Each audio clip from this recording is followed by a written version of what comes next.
At ngayong araw nga guys, ay pumunta kami sa bagong-bagong renovate na Starbucks Hiraya Tagaytay. Ano nga ba ang meron dito? Tara, samahan nyo kami. Let's go!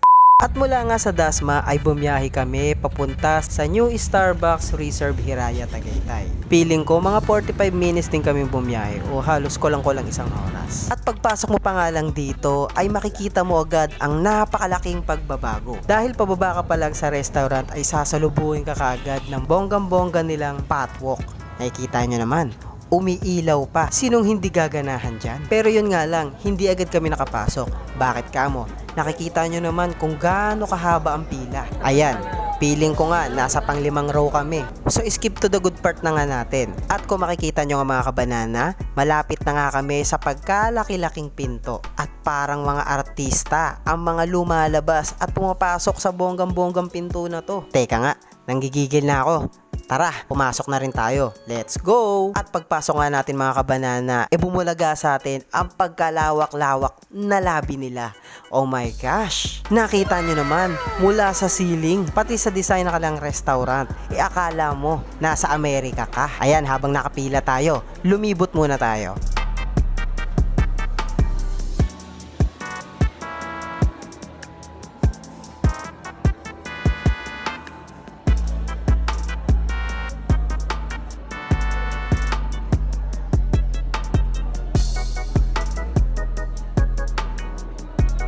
So hindi ko nga maipapakita sa inyo mga kabanana ang labas kasi medyo madilim. Pero sa susunod, pupunta naman tayo dito ng maaga para makita natin ang napakagandang view. Ayan, nakikita nyo nga kung paano sila gumagawa ng napakasarap na kape dito sa loob ng Starbucks. Ayan, nakikita nyo. Diba ang sarap? Mamaya ka sa akin kuya. At grabe naman talaga. So sobrang ganda ng lugar. Imposibleng hindi ka pa ma-relax dito, no? Perfect talaga ito para sa magjowa, sa pamilya, at sa magbabarkada. Dahil kahit saan ka tumingin dito, ay merong perfect spot para sa inyo. Kung gusto nyo makipagkwentuhan ng malamig at very calm at amoy kape, pwesto lang kayo dito sa loob. At kung gusto mo naman ng medyo mahangin at damhin ang paligid habang tumitingin sa mga stars, ayun, pumwesto kayo dito sa labas. At mukhang napakalambot na mga uupuan dito. Perfect talaga. At hindi nga lang cake at coffee ang kaya nilang i-offer dito. Dahil pwede ka rin makabili ng kanilang mga product like coffee powder and beans, coffee mug, at syempre, thermal flask. Sangka pa. Pwede mong iuwi o kaya namang ipangregalo. Tara, balikan na nga natin si Jowa. Baka mamaya kung ano-ano yung mga pinag-order.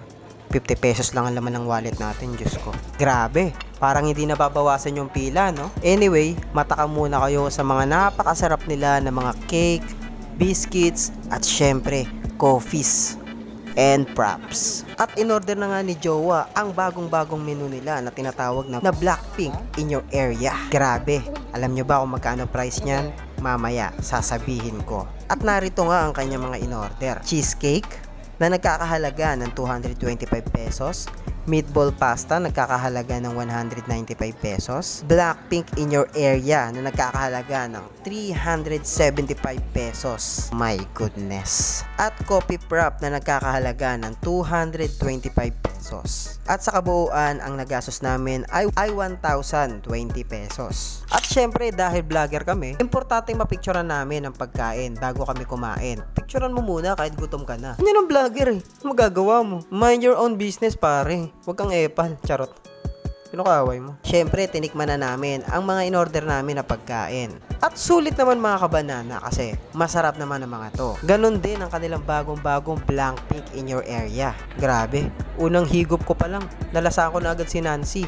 Teka, Blackpink ba yun? Anyway, ang pangit lang dun, isira yung flash ng bowl nila. Kaya pagbukas mo ng bowl nila, merong bubulaga sa yung isang napakalaking chocolate hills. Oh my god. Kung nakita nyo lang yung nakita ko, sigurado may stress kayo ng 1 linggo. At para nga sa opening and closing nito, eto, tignan nyo na lang. Monday hanggang Thursday ay open siya ng 7 a.m. to 1 a.m. At pag Friday naman to Sunday ay open siya ng 6 a.m. to 2 a.m. At ng oras nga na yon 2 a.m. na. Pero hindi pa rin napuputol ang pila. Ganyan siguro talaga nag-trending ang lugar na to. Anyway, sana nagustuhan nyo ang vlog na to. At kung gusto nyo rin pumunta, just call me. Syempre, libre mo. Charot. Anyway, hanggang dyan na lang muna ang video natin ngayon mga kabanana.